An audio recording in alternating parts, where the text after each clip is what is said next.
नमस्कार, DCH live पर आपका स्वागत है। मैं हूं शालिनी। शुरुआत आज की कुछ बड़ी हेडलाइंस के साथ। राहुल बोले, बीजेपी के लोग सुन ले, एटम बम से बड़ा हाइड्रोजन बम होता है, वो आ रहा है। हाइड्रोजन बम के बाद नरेंद्र मोदी देश को अपना चेहरा नहीं दिखा पाएंगे।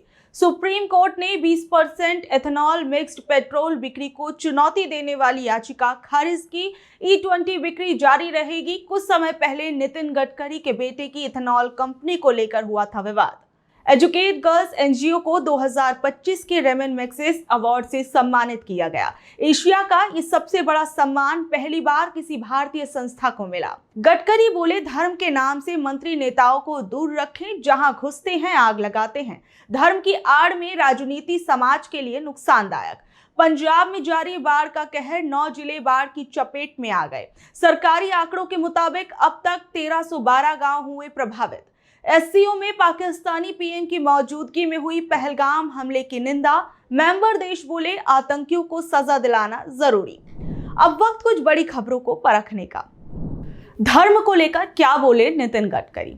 जहां एक तरफ अक्सर बीजेपी पार्टी पर धर्म की राजनीति करने का आरोप लगता है कि ज्यादातर बीजेपी पार्टी धर्म के नाम पर वोट मांगती है, वहीं दूसरी ओर उन्हीं के मंत्री नितिन गडकरी का एक बयान सामने आया। उन्होंने कहा कि धर्म के काम से मंत्री नेताओं को दूर रखें, जहां घुसते हैं आग लगाते हैं। धर्म की आड़ में राजनीति समाज के लिए नुकसानदायक है। गडकरी नागपुर में महानुभाव पंथ के सम्मेलन में बोल रहे थे। उन्होंने कहा कि सत्ता के हाथ में धर्म को देंगे तो हानि ही होगी। गडकरी ने कहा कि धर्म कार्य, समाज कार्य और राजनीतिक कार्य अलग अलग हैं। धर्म व्यक्तिगत श्रद्धा का विषय है, कुछ राजनीतिज्ञ इसका इस्तेमाल करते हैं, इससे विकास और रोजगार का विषय दोयम दर्जे का हो जाता है। अब जो बात गडकरी जी ने कही वो सुनने में तो बेहद अच्छी लगती है, लेकिन क्या ये बात वो अपनी पार्टी के नेताओं से भी कहने की हिम्मत कर पाएंगे? ट्रंप के सलाहकार ने ब्राह्मणों को लेकर क्या कहा? डोनाल्ड ट्रंप के सलाहकार पीटर नवारो ने भारत के खिलाफ कुछ बेहद तीखे और विवादित बयान दिए हैं। उन्होंने आरोप लगाया कि भारतीय ब्राह्मण रूसी तेल खरीदकर मुनाफा कमा रहे हैं। नवारो ने कहा कि भारत रूस से सस्ता तेल खरीदकर उसे यूक्रेन पर हमला करने के लिए पैसे दे रहा है। उन्होंने भारत को रूस की धुलाई मशीन तक कह दिया। उनका आरोप है कि भारत न केवल व्यापार असंतुलन बढ़ा रहा है, बल्कि ऐसे देशों से दोस्ती कर रहा है जो अमेरिका के हितों के खिलाफ है।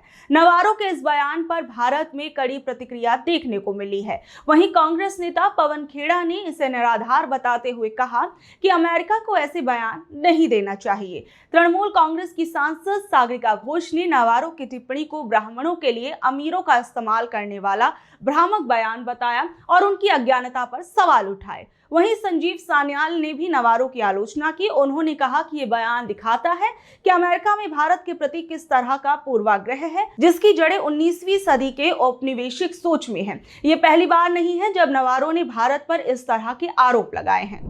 बिहार में वोट चोरी पर क्या बोले राहुल गांधी।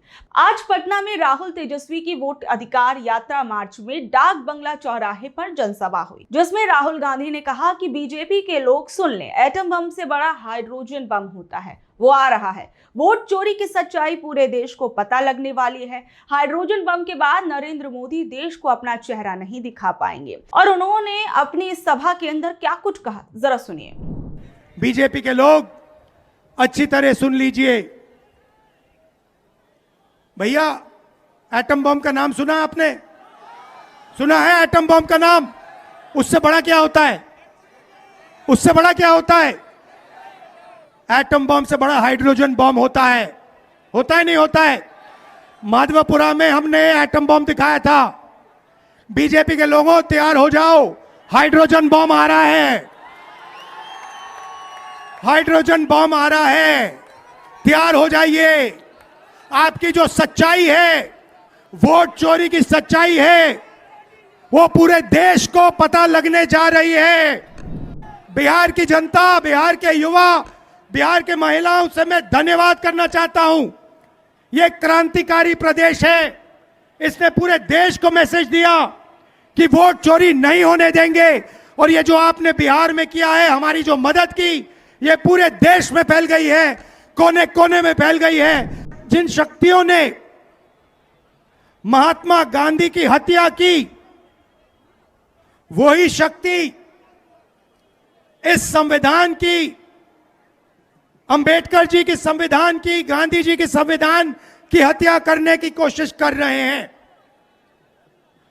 हम इनको संविधान की हत्या नहीं करने देंगे, कुछ भी हो जाए नहीं करने देंगे।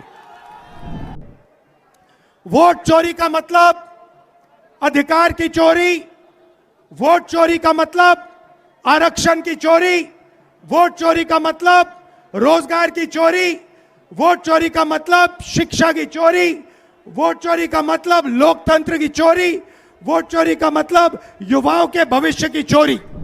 तेजस्वी ने वोटर अधिकार यात्रा में क्या कुछ कहा। तेजस्वी यादव ने बीजेपी और पूरे एनडीए गठबंधन पर निशाना साधा और कहा कि 2 भाजपाई बिहारियों को ठगने निकले हैं। उन्होंने कहा कि ये लोग फैक्ट्री लगाएंगे गुजरात में और इन्हें विक्ट्री चाहिए बिहार में। ऐसे लोगों को मुंहतोड़ जवाब देना चाहिए। और इस दौरान तेजस्वी यादव ने क्या कुछ कहा, जरा सुनिए। ये बिहार की धरती है, बिहार की धरती, और बिहार की धरती लोकतंत्र की जननी है।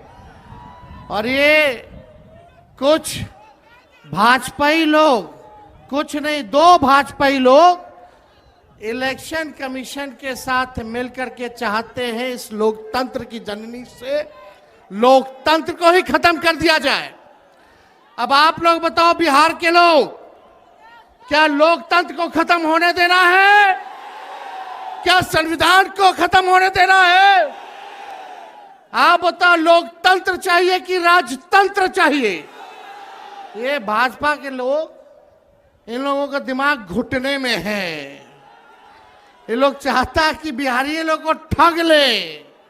ये मोदी जी चाहते हैं फैक्ट्री लगाएंगे गुजरात में, अब विक्ट्री चाहिए बिहार में। ऐसा होने वाला है क्या? ऐसे न ठग लोगों को ये बिहार की जनता उड़ती चिड़िया को हल्दी लगाना जानती है। और मोदी जी हम लोगों पे मुकदमा कराते हैं। तेजस्वी पे मुकदमा क्या है FIR का? हम लोग डरा वाला है। जब लालू जी के आकर वाणी जी को गिरफ्तार कर दिए तो लालू जी का बेटवा लड़ा जाएगा। अब ये FIR वगैरह से डरने वाले नहीं।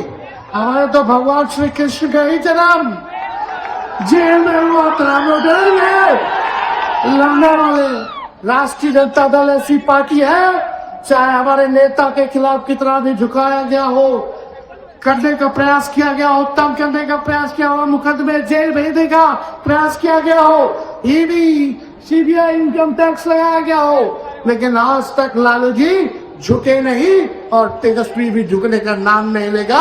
लालू जी का खून तेजस्वी के अंदर है। हम ये लड़ेंगे और जीतने का काम करेंगे। मोदी जी झूठ बोलने के फैक्ट्री है, झूठ बोलने के मैन्युफैक्चरर है, झूठ बोलने के होलसेलर है। क्या भारतीय डाक सेवाओं पर लगी रोक? भारतीय डाक ने अमेरिका जाने वाली सभी तरह की डाक सेवाओं को फिलहाल के लिए रोक दिया है। इसका मुख्य कारण अमेरिका के सीमा शुल्क के नए नियमों में साफ जानकारी का ना होना। भारतीय डाक के मुताबिक अमेरिका जाने वाली डाक को ले जाने वाली हवाई कंपनियां नए अमेरिकी नियमों को लेकर असमंजस में हैं और इसलिए उन्होंने डाक की खेप लेने से मना कर दिया है। ये रोक सिर्फ तोहफों पर नहीं बल्कि सभी तरह के डाक पर लागू है, चाहे वो कोई भी खत हो, जरूरी दस्तावेज हो या कोई और पार्सल। पहले ये रोक सिर्फ $100 से ज्यादा के तोहफों पर थी, क्योंकि 30 जुलाई 2025 को अमेरिका ने आदेश जारी किया था कि 29 अगस्त से $100 से ज्यादा के सभी सामानों पर सीमा शुल्क लगेगा। लेकिन जब नियमों में और स्पष्टता नहीं है तो भारतीय डाक ने सभी सेवाओं को अस्थायी रूप से रोक दिया है। जिन लोगों ने पहले ही डाक सेवा भेज दी है और वो अमेरिका नहीं पहुंची है, वो अपना पैसा वापस मांग सकते हैं।